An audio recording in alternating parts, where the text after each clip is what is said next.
Gravando.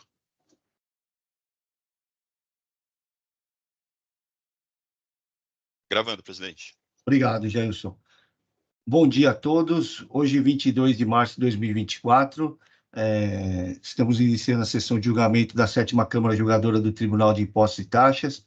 Agradeço a presença de todos, doutor Henrique, doutora Luciana, doutor Rodolfo, e em especial também ao doutor Alexandre, que está substituindo a doutora Maria Anselmo. Obrigado pela dispensa do tempo aqui para comparecer e ajudar a gente na sessão. Passar o julgamento, são 2 processos de meia relatoria. O primeiro julgamento da pauta, um recurso de ofício, a IM 446.432, Medical Distribuidora Limitada.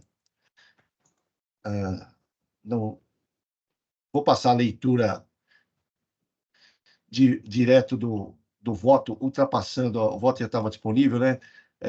Vou passar a leitura do voto, ultrapassando a leitura do relatório, tá? São 2 acusações, tá? Esse processo, a primeira instância cancelou integralmente a acusação, tá? São 2 acusações. A primeira aqui, só para contextualizar, é deixar de pagar ICMS, referente a operações de saída de medicamentos realizadas por distribuidores paulistas, tá? Então, se exige ICMS dessas operações. A segunda deixou de pagar ICMS do valor de tanto relativo a imposto devido por substituição tributária. Mais à frente na leitura do voto, eu explico melhor, tá? A primeira instância, ela cancelou integralmente as 2 acusações. A DRF promoveu diligência e, no parecer de recurso de ofício, manifestou-se pelo restabelecimento. A terceira Câmara Julgadora converteu o julgamento em diligência, houve o cumprimento da diligência e, fim do mandato sem conclusão de julgamentos, os autos foram distribuídos, tá? Passar a leitura do voto a partir do item 9. O AIM contém 2 acusações de deixar de pagar ICMS-ST no período de janeiro a novembro de 2016. A primeira instância cancelou as infrações por 2 motivos. O primeiro, por cerceamento de direito durante o procedimento fiscalizatório. O segundo, por decurso de prazo para lançamento, pois a primeira instância entendeu que, no caso, se aplicaria o prazo decadencial disposto no artigo 150, parágrafo 4 CTN. A DRF, em parecer de recurso de ofício, as folhas 904/910, opinou pelo restabelecimento integral do AIM. No caso, entendo que a decisão de primeira instância deve ser mantida. A decisão recorrida em relação à decadência pondera aqui. Diz a decisão recorrida: outro ponto de debate é a análise do lançamento sobre a percepção do artigo 150 e 173 do CTN. Sabendo que o ICM é um tributo sujeito ao lançamento por homologação e de estarmos tratando de fatos geradores ocorridos nos meses de janeiro a novembro de 2016, sendo que a constituição do crédito tributário de ofício ocorreu em 8/12/2021, por definição legal, a impugnante reclama que houve decurso de prazo homologatório, ou seja, decorreu o prazo de 5 anos contados do fato gerador do imposto, nos termos do parágrafo 4º do artigo 150 CTN, corroborado pelo pagamento do imposto apresentado na denúncia. Em contrapartida, a autuante sustenta que não houve decadência, a perda do direito de a Fazenda Pública constituir o crédito tributário, pois a contagem de 5 anos somente tem início no primeiro dia do exercício seguinte àquele que o lançamento poderia ter sido feito, nos termos do artigo no inciso 1 do artigo 173 do CTN. No caso em tela, as mercadorias envolvidas na operação de circulação de mercadorias estão sujeitas ao regime jurídico da substituição tributária. Isto altera o momento da ocorrência do fato gerador, haja vista que o artigo 128 do CTN atribui a responsabilidade pelo crédito tributário à terceira pessoa, a quem chamamos de substituto tributário, vinculado ao fato gerador da respectiva obrigação com o recolhimento do imposto de toda a cadeia. Assim, o fato gerador realizado pelo substituído da cadeia de regime tributário da substituição vincula-se ao fato gerador praticado por um terceiro substituto, eleito como responsável tributário pela retenção de todo o imposto no momento da ocorrência do fato gerador. Nesse caso, o substituído fica na condição de suplente pela responsabilidade do cumprimento total ou parcial da referida obrigação, artigo 128 CTN. Ocorre que a contribuinte notificou à Fazenda que o substituto tributário não teria recolhido o imposto devido quando realizou o fato gerador, para se eximir da responsabilidade supletiva para o cumprimento da referida obrigação. O contribuinte apresentou denúncia espontânea e fez o pagamento de imposto. O trabalho fiscal não entra no mérito quanto ao argumento prestado pelo substituído, de que o substituto não teria recolhido efetivamente o imposto devido por toda a cadeia, apenas acolheu o valor pago pelo contribuinte, feito na apresentação da denúncia, e imputou a diferença que achou devida após o decurso de prazo homologatório. Não podemos considerar a contagem do prazo pelo artigo 173, pois não há demonstração de dolo, fraude ou simulação, condição excludente do artigo 150 CTN, nos termos do seu parágrafo 4º. Penso assim, com base na motivação do lançamento, que apurou o erro nos valores declarados e recolhidos em denúncia, após o contribuinte cumprir sua responsabilidade supletiva de apresentar o efetivo pagamento do tributo antes de qualquer medida fiscalizatória, corroborando pelo ato de a impugnante ter submetido a todas as informações em GIAS ICMS de suas operações tributárias, combinando no cálculo de eventual imposto devido e tendo recolhido a exação dos montantes lá indicados dentro dos prazos regulamentares, conforme diz o autuante, as folhas 868, razão pela qual, em tanto que o crédito tributário foi homologado, não comportando o presente lançamento de ofício. Vale frisar que não vejo na acusação fundamento de decorrência de recebimento de mercadoria desacompanhada de documentação fiscal hábil, em decorrência de apuração fiscal que cassou a inscrição estadual de determinado fornecedor. Nesse sentido, acolho o pagamento do tributo feito no prazo homologatório pelo contribuinte, corroborado pelo cumprimento das demais obrigações atribuídas ao substituído, conforme mencionou o autuante as folhas 868, tendo sido homologado o lançamento. Antes posto, reconheço a improcedência da lavatura pela pretensão de sobrestar o crédito tributário já homologado, nos termos do parágrafo 4º do artigo 150 CTN. Também, nesse ponto, eu conheço da defesa e dou-lhe provimento. Fecha aspas. Continuo no meu voto. A decisão está correta e o cancelamento das acusações com fundamento do artigo 150, parágrafo 4 CTN, deve ser mantidas pelos seus próprios fundamentos.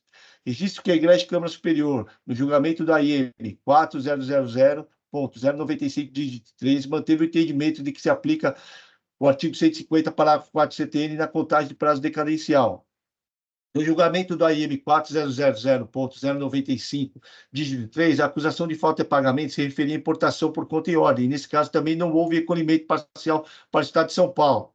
Adicionalmente, registro o julgamento do AIM 4065-017, ocorrido em 8/2/2024. Por decisão unânime, a Igreja de Câmara Superior manteve o entendimento aplicável à regra de que a regra decadencial disposta no artigo 150, parágrafo 4º, para as acusações de deixar de pagar ICMS. Assim, entendo que em relação à decadência, a decisão de primeira instância deve ser mantida integralmente, pois está em consonância com o entendimento da Igreja de Câmara Superior desse tribunal. Antes posto, considerando as provas dos autos, conheço do recurso de ofício e, no mérito, nego-lhe provimento. Fazer o registro do voto e eu já abro para discussão.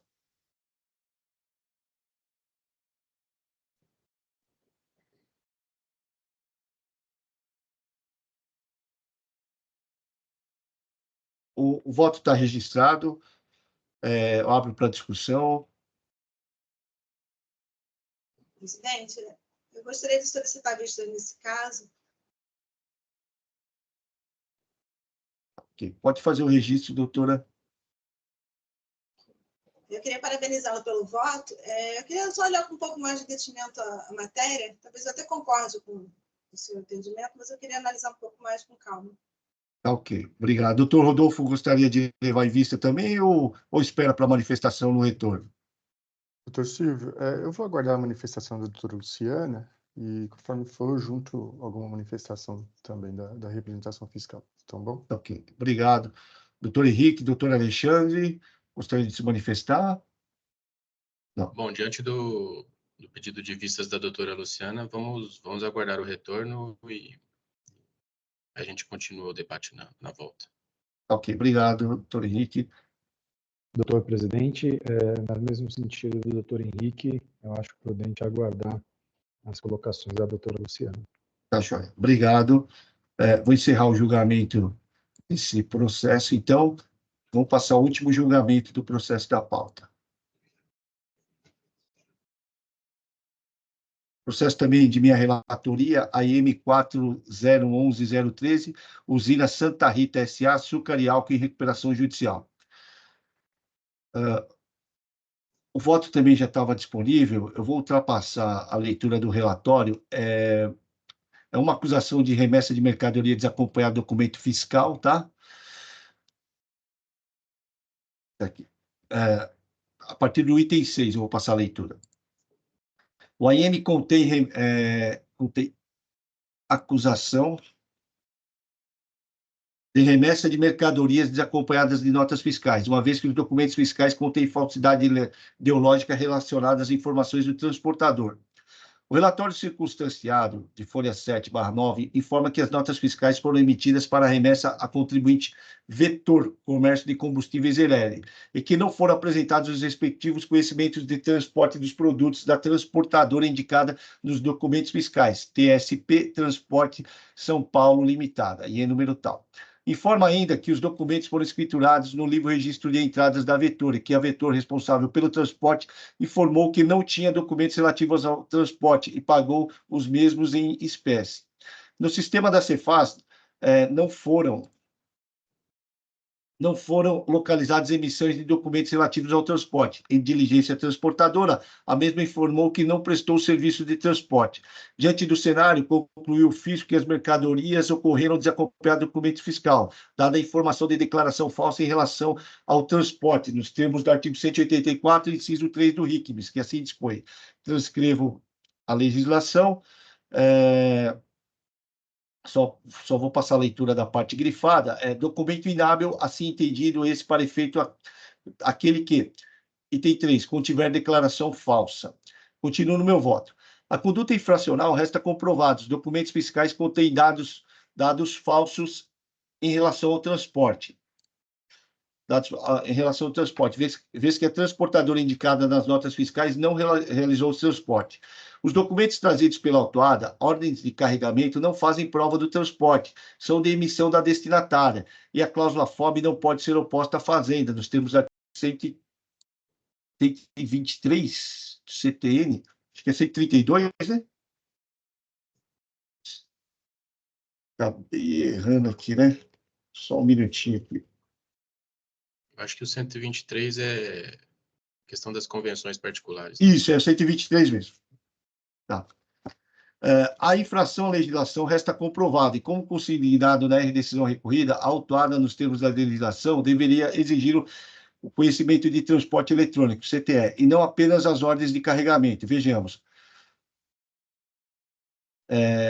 Eu transcrevo a parte da decisão de primeira instância que aborda o tema e continuo no meu voto.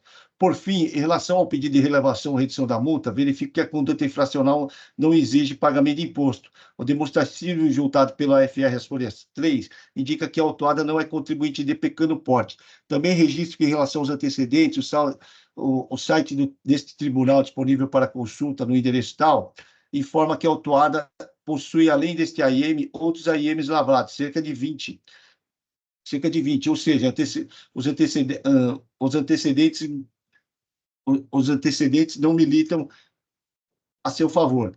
Assim, levando em consideração o porte econômico da contribuinte e os antecedentes fiscais, entendo que a multa não deve ser relevada. No entanto, com fundamento no artigo 527-A do RICMES, reduz a multa aplicada a 50% do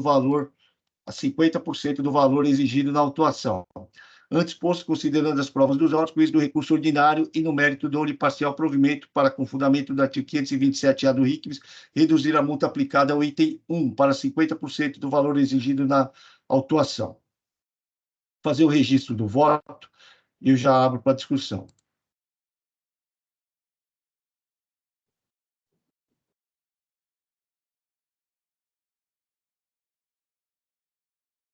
Doutor Rodolfo, gostaria de se manifestar?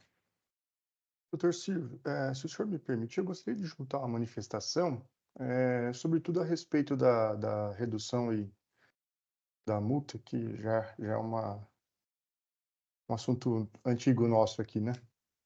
Tá, ok. Por gentileza, pode pedir.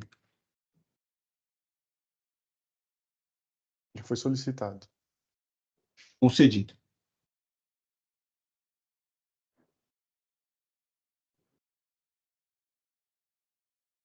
Já pode também passar a leitura diretamente, tá, doutor Rodolfo?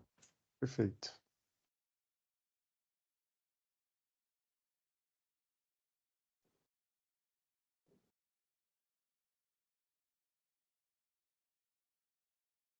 A manifestação foi registrada, os senhores têm acesso a ela já? Só um segundo. Temos. Perfeito.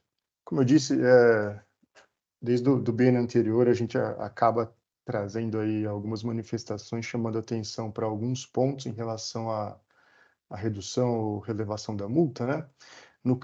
Nesse caso específico, a gente faz uma remissão ao que constou nas contrarrazões do recurso ordinário pelo não conhecimento do pedido, e mais ao fim, a gente aborda a questão dos antecedentes da contribuinte. Então, passando aqui para o parágrafo 2 da minha peça, vou passar a leitura. Tendo em vista as discussões que se seguiram após o bem elaborado voto apresentado pelo ilustre relator, ao qual rendo minhas homenagens, elaborou-se a presente manifestação com o objetivo de se trazer a lume um ponto que, salvo melhor juízo, reafirma o acerto do lançamento e afasta a possibilidade de aplicação do benefício da redução da multa ante a impossibilidade de conhecimento do recurso quanto ao referido tema. Conforme constou as folhas 230 das contrarrazões do fisco, o recurso ordinário de folhas 214 e 221 inova em seus argumentos para além daqueles apresentados na defesa inicial. Com efeito, a defesa inicial nada alega quanto à aplicação do benefício de redução das multas com base no 527-A. Conforme é sabido, o recurso não pode inovar nos pedidos que apresenta a jurisdição sob pena de violar o efeito devolutivo consignado na norma, como se observa no parágrafo 4º do artigo 105 do Decreto 54486 de 2009, abaixo reproduzido. Aqui transcrevo o parágrafo 4º do artigo 105. Nesse passo, a matéria recorrida só pode ser aquela matéria suscitada na defesa e, por consequente, apreciada na decisão recorrida, sendo este o objeto do inconformismo da autuada. Admitir que se possa alegar em sede de recurso que não se tenha alegado na defesa é, em primeiro lugar, trilhar pela supressão de instância, já que o juízo de primeiro grau não teve a oportunidade de se manifestar sobre aqueles novos pedidos, além de violar também o efeito devolutivo, característico do recurso, já que este devolve ao juízo de segundo grau o que não foi oferecido ao primeiro, vulnerando, por fim, o devido processo legal. Vejamos decisão unânime proferida a partir do voto do ilustre Dr. Belmar Costa Ferro, da Colenda 12ª Câmara, julgadora deste Tribunal de Imposto de Taxa, no AIN 4047-482 de 2014, do qual transcrevemos o trecho abaixo. Aí replico o trecho do voto do Dr. Belmar, que creio eu ser do conhecimento de todos. Isto posto, salvo melhor juízo, não deveriam ser apreciados os argumentos da recorrente quanto à aplicação do benefício da redução da multa. Também há que ser ressaltado, quanto aos antecedentes fiscais da contribuinte, e esse ponto chamou bastante atenção da gente, que os AINs abaixo relacionados, todos trazem na peça exordial a exata mesma acusação do AIN ora em análise. Então, aqui, nós temos, salvo engano, 7 autuações pela mesma conduta, e elas estão sendo repetidas desde 2016, né?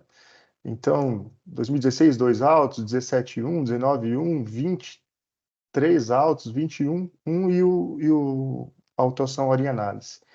Nota-se que entre o primeiro e o último lançamento transcorreu-se aproximadamente 7 anos, tendo sido o contribuinte autuado por 8 vezes ao longo do citado período, antes da autuação do AIN ora em julgamento, como antecipado pela exata mesma infração. Tal histórico nos faz crer que, se fosse um caso de mero descuido, as autuações anteriores deveriam ter servido de norte ao contribuinte, de que ele deveria ser mais cauteloso com os dados que fazia constar nas notas fiscais. Em suma, os antecedentes fiscais do contribuinte são extremamente desabonadores para a concessão da redução da multa, e também por essa razão o referido benefício não deveria ser concedido ao contribuinte. Assim, por qualquer prisma que se analise a questão, conclui-se que a autuada não é merecedora do benefício da redução da penalidade. Por fim, concorde-se com o voto ora apresentado no sentido da improcedência do presente recurso ordinário quanto aos demais temas guerreados em sede de recurso. Essa é a manifestação da representação fiscal, senhor presidente. Obrigado, doutor Rodolfo. Considerando a manifestação da DRF aqui, eu vou alterar meu voto. Fiz aqui uma preferência, tá? Eu vou passar a leitura dela. Registro que o doutor Rodolfo já tinha antes da sessão, já tinha adiantado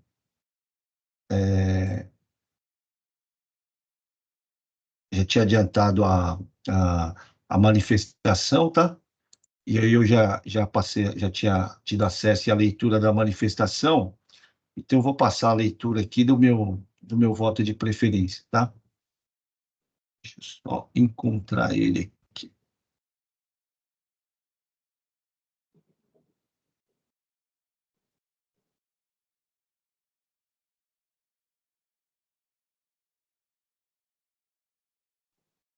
As informações trazidas pela DRF em sessão de julgamento indicam a existência de diversos aí lavrados contra contribuintes em situações similares.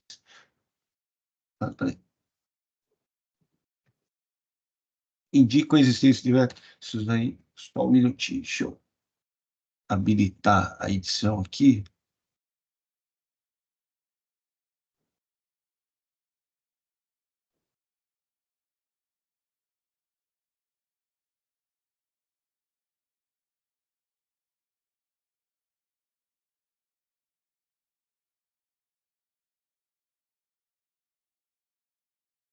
As informações trazidas pela DRF em sessão indicam a existência de diversos AIs lavrados contra contribuinte em situações similares. Assim, altero o meu voto para não conceder a redução da multa com fundamento no artigo 527-A do RICS. Isto porque a DRF demonstra que desde o ano de 2016 a autuada já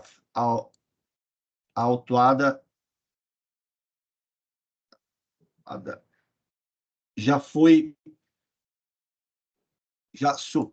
só um minutinho, já sofreu a mesma conduta infracional. Ou seja, desde 2016, a autuada remetia mercadorias com indicação de transportadoras que não transportavam as mercadorias e nem exigiam o correspondente conhecimento de transporte para liberar as cargas. Vejamos, transcrevo o item 10 da manifestação do Dr. Rodolfo e finalizo meu voto. Assim, reformo o meu voto para conhecer do recurso ordinário e, no mérito, negar-lhe provimento. Fazer o registro, as alterações.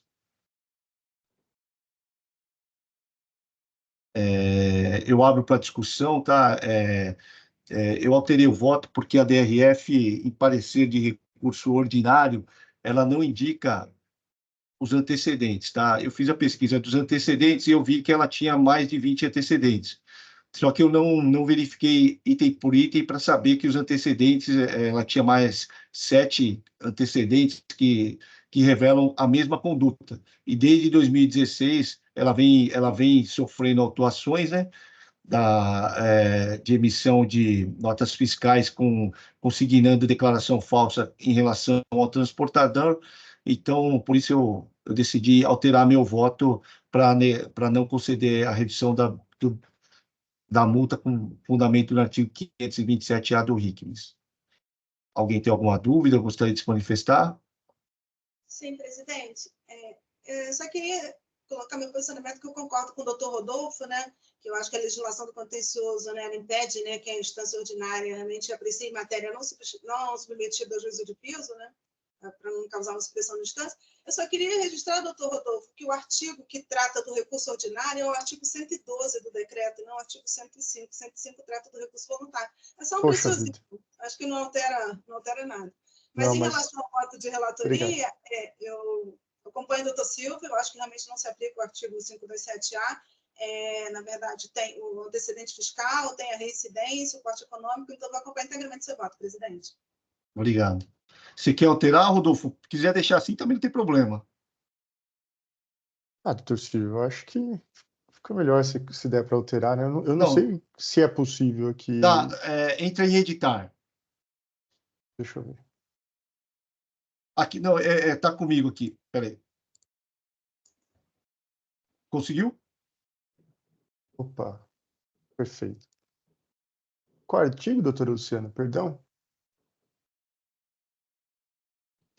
Tá sem o áudio, doutor, mas é 112, né? Desculpa, 112, parágrafo 8º.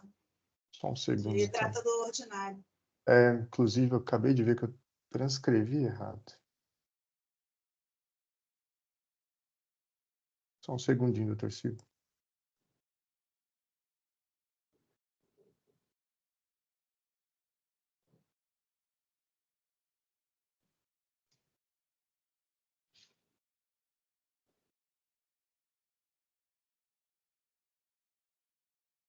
Já me desculpo com os senhores aí pelo equívoco.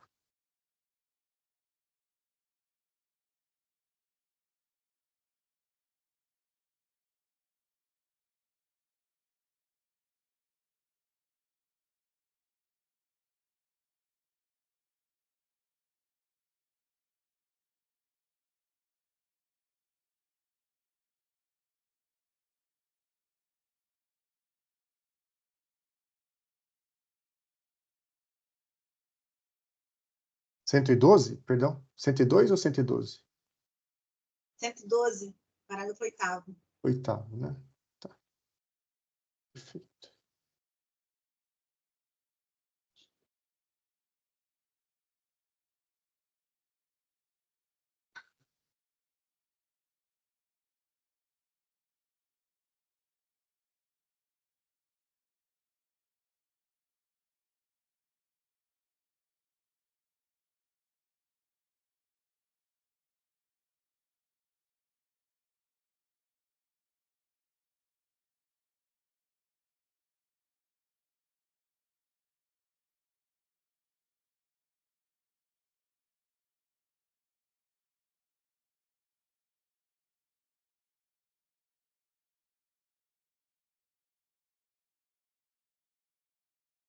Senhor presidente, já foi feita a correção. Novamente me desculpo com os senhores e agradeço a observação, doutora Luciana. Muito obrigado.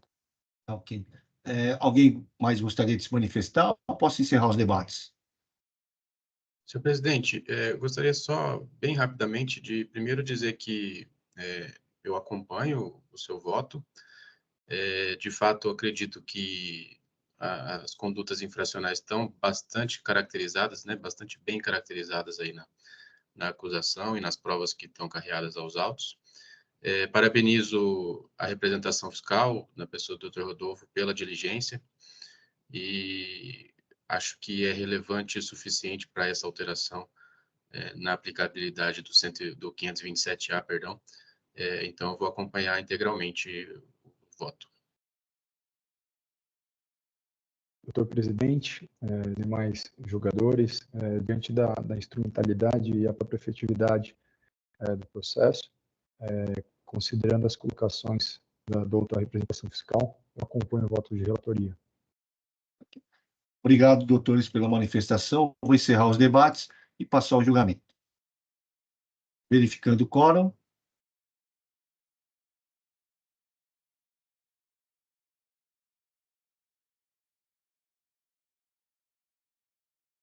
Em votação.